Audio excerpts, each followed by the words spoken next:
নমস্কার বন্ধুরা, স্বাগতের দুনিয়াতে সবাইকে ওয়েলকাম জানাই। আজ বানাবো নিরামিষ টেস্টি পটল আলু সয়াবিনের তরকারি। রান্নাটি প্রথম থেকে লাস্ট পর্যন্ত দেখুন, ভালো লাগবে। সবার প্রথমে নিয়েছি পটলগুলো আমি ছুলে কেটে পরিষ্কার করে জল দিয়ে ধুয়ে নিয়েছি। আলু ডুমো ডুমো করে কেটে নিয়েছি আর সয়াবিন নিয়েছি।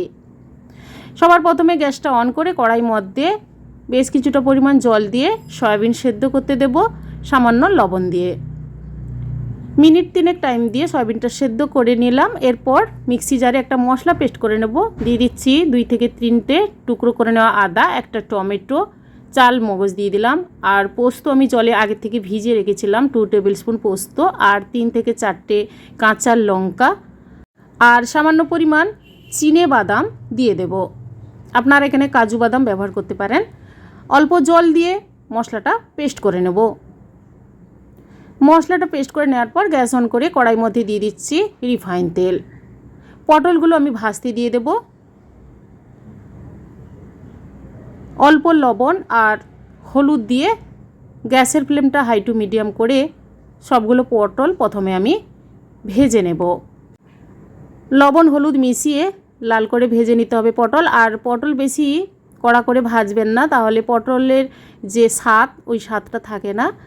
তাই অল্পক্ষণ টাইম দিয়ে লাল করে প্রথমে ভেজে নেওয়ার পর আমি এই পটলের সঙ্গে কেটে রাখা আলু আর সয়াবিন দিয়ে দেব।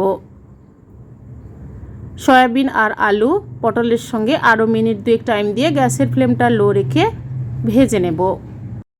নিরামিষের দিনে মাছ মাংস ডিম না থাকলে এই রেসিপিটা বানালে ভাতের সঙ্গে খেতে তো ভালো লাগে, তাছাড়া রুটি পরোটার সঙ্গেও খেতে ভালো লাগে।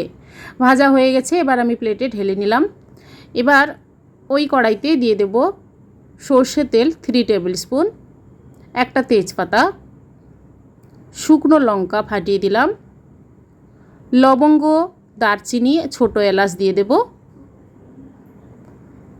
আর দেব সামান্য পরিমাণ গোটা জিরে।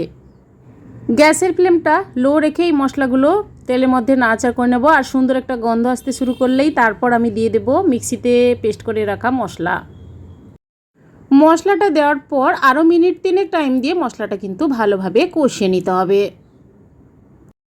গ্যাসের ফ্লেমটা হাই করলে মশলাগুলো পুড়ে যেতে পারে, তাই গ্যাসের ফ্লেম লো রেখে মশলাটা কিন্তু কষিয়ে নিলে ভালো হয়। এরপর দিয়ে দিচ্ছি সামান্য পরিমাণ হলুদ গুঁড়ো, জিরে গুঁড়ো 1 টেবিল স্পুন, আর দেব কাশ্মীরি লঙ্কার গুঁড়ো 1/2 টেবিল স্পুন, কালারটা ভালো হওয়ার জন্য, আপনারা চাইলে না দিতে পারেন। আর দিলাম সামান্য পরিমাণ চিনি। মশলাগুলো কষিয়ে নেওয়ার পর দেখবেন যে আস্তে আস্তে করে মশলা থেকে তেল বেরোতে শুরু করছে। তারপর দিয়ে দেব ভেজে রাখা পটল, আলু, সয়াবিন। মশলার সঙ্গে পটল, আলু, সয়াবিনও আরও মিনিট 2 টাইম দিয়ে ভালোভাবে কষিয়ে নেব গ্যাসের ফ্লেমটা লো রেখে। পটল ভাজার সময় আমি সামান্য লবণ দিয়ে ভেজেছিলাম, তাই এই রান্নাতে সামান্য লবণ আমি দিয়ে দেব।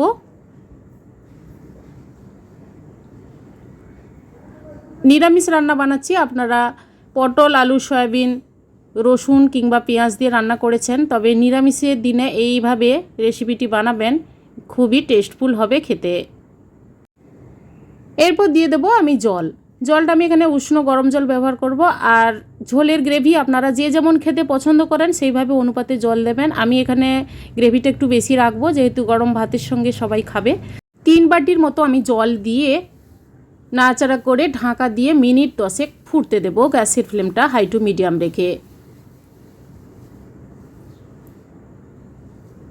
এবার কিছুক্ষণ পর আমি ঢাকা খুলে দেখছি আলুগুলো ভালোভাবে সেদ্ধ হয়ে গেছে। এবার সবার লাস্টে দিয়ে দেব গরম মশলা গুঁড়ো 1/2 টেবিল স্পুন। এবার কিছুক্ষণ রেস্টে রেখে গরম গরম সার্ভ করে নেব পটল, আলু, সয়াবিনের নিরামিষের এই রেসিপি। বন্ধুরা, এইভাবে সয়াবিন, আলু, পটলের রেসিপিটি একবার বাড়িতে বানিয়ে ট্রাই করে দেখুন। কেমন হয়েছে অবশ্যই কমেন্ট করে জানাবেন, লাইক করবেন, আর আমার চ্যানেলটি বন্ধুরা সাবস্ক্রাইব করে নেবেন। পাশে থাকা বেল আইকন অবশ্যই প্রেস করবেন। আমার চ্যানেলে যখন রেসিপি দেব আপনাদের কাছে নোটিফিকেশান খুব সহজে পৌঁছে যাবে। সবাই ভালো থাকুন, সুস্থ থাকুন, ধন্যবাদ।